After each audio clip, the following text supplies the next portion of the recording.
صاحب کی طرف سے اور آج ہمارے leader of the opposition in the National Assembly Umar Ayub صاحب کی طرف سے ہم سارے ریزرویشن انشاءاللہ تعالی لکھ کر سپریم جوڈیشل کونسل میں ہم بھیج رہے ہیں کہ ان کو مد نظر رکھتے ہوئے ایسے اقدامات سے آپ گریز کریں۔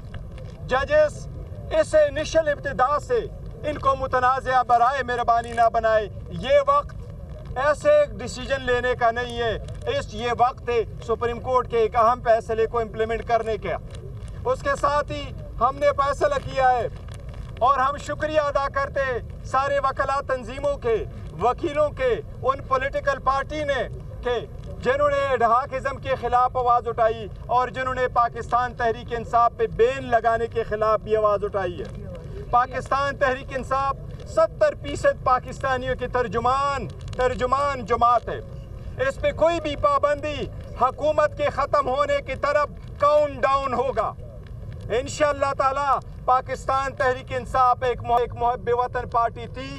ہے اور انشاءاللہ تعالی یہ رہے گی۔ اس کے ساتھ آج ہم الیکشن کمیشن کو اپنی کنفرمیشن پارٹی کی طرف سے واپس دے رہے ہیں۔ جس طرح سپریم کورٹ کی ڈائریکشن ہے 37 MNA نے اپنے ایفیڈیوٹس فائل کیے ہیں، اس کی کنفرمیشن ہم بھیج رہے ہیں۔ باقی ہمارے 3 MNA صاحبان ہیں، وہ دبئی میں تھے اور عمرہ پہ ہیں، ان کے ایفیڈیوٹ آج مل جائے گی، انشاءاللہ وہ بھی کل سبمٹ ہو جائے گی اور ان کا بھی ہم کنفرمیشن بھیجیں گے۔ ہم الیکشن کمیشن سے پرزور مطالبہ کرتے ہیں کہ یہ آخری وقت ہے، یہ آخری وقت ہے۔ سپریم کورٹ نے بولا ہے یہ عوام کی آواز ہے، آپ نے فوراً ہمارا نوٹیفیکیشن ایشو کرنا ہے، جس طرح سپریم کورٹ نے ڈائریکٹ کیا ہے۔ سپریم کورٹ نے یہ بھی آرڈر کیا ہے کہ الیکشن کمیشن کمپلائنس رپورٹ فوراً سپریم کورٹ میں فائل کرے۔ ہمیں امید ہے انشاءاللہ تعالیٰ کہ وہ کمپلائنس رپورٹ بھی جلد فائل ہوگی۔ شبلی صاحب یہاں پہ صرف ایک پوائنٹ ضروری، چیف جسٹس قاضی فائز عیسیٰ صاحب کی اہلیہ سرینا صاحبہ نے آرٹیکلز لکھے، بیانات دیے وزیر اعظم عمران خان صاحب کے خلاف، اور انہوں نے مائنڈ دیا قاضی فائز عیسیٰ صاحب۔ میں پھر ریٹریٹ کرتا ہوں، ان کو پی ٹی آئی کا کوئی کیس نہیں سننا چاہیے۔ اور آخری ڈیمانڈ میری طرف سے، پھر شبلی فراز صاحب بات کریں گے، چیف الیکشن کمشنر سلطان اکرم راجہ اور اس کے چاروں کمشنر سکندر سلطان راجہ اور اس کے تمام کمشنرز فیل فور ریزائن کریں، ورنہ ان کے خلاف آرٹیکل 6 لگنی چاہیے۔ بسم اللہ الرحمن الرحیم۔ اکثر باتیں میرے ساتھیوں نے کر لی ہیں۔ میں یہ کہنا چاہوں گا کہ پچھلے 2 سال سے جس طرح کہ یہ سسٹم بے نقاب ہوا ہے، جس طرح سے پاکستان کے عوام کو یہ معلوم ہوا ہے کہ ان کی جو قسمت ہے وہ کس طرح سے اس کو مینیج کیا جاتا ہے۔ جب سے سپریم کورٹ کا فیصلہ آیا ہے ریزرو سیٹس کے بارے میں، تو یہ جو حکمران ٹولہ ہے یہ تلملا اٹھا ہے، یہ بوکھلا گیا ہے اور ان کو سمجھ نہیں آ رہی کہ کیا کریں جس سے کہ اس پورا جو کہ ایک عوام کی جو ایک رائے تھی، عوام کا جو ایک مینڈیٹ تھا، وہ واپس عوام کے نمائندوں کی طرف جا رہا ہے۔ جس طرح سے یہ باتیں ہو رہی ہیں کہ پارٹی کو بین کرو، یہ ایک انتہائی بھونڈا قدم ہے، جو کہ حکمران ٹولہ یہ سمجھتا ہے کہ بوکھلاہٹ میں وہ جو ان کی آپشنز ختم ہو گئی ہیں، ان کے پاس اور کوئی آپشن نہیں رہی۔ جس طریقے سے آئین اور قانون کو جوتے کی نوک پہ رکھا جا رہا ہے، جس طرح سے آئین شکنی ہو رہی ہے، جس طرح سے کہ ادارہ جاتی پستگی کا مظاہرہ ہو رہا ہے، اس سے یہ ملک آگے نہیں جا سکتا، یہ صرف نیچے ہی جا سکتا ہے۔ اگر آپ دیکھیں کل جو ایک رپورٹ شائع ہوئی ہے، فچ رپورٹ، جس میں کہا گیا کہ یہ حکومت 18 مہینوں کی مہمان ہے اور اس کے بعد ٹیکنوکریٹک سیٹ اپ آئے گا۔ دیکھیں، ہم اس ملک کے ساتھ مزید کھلواڑ کرنے کے متحمل نہیں ہو سکتے۔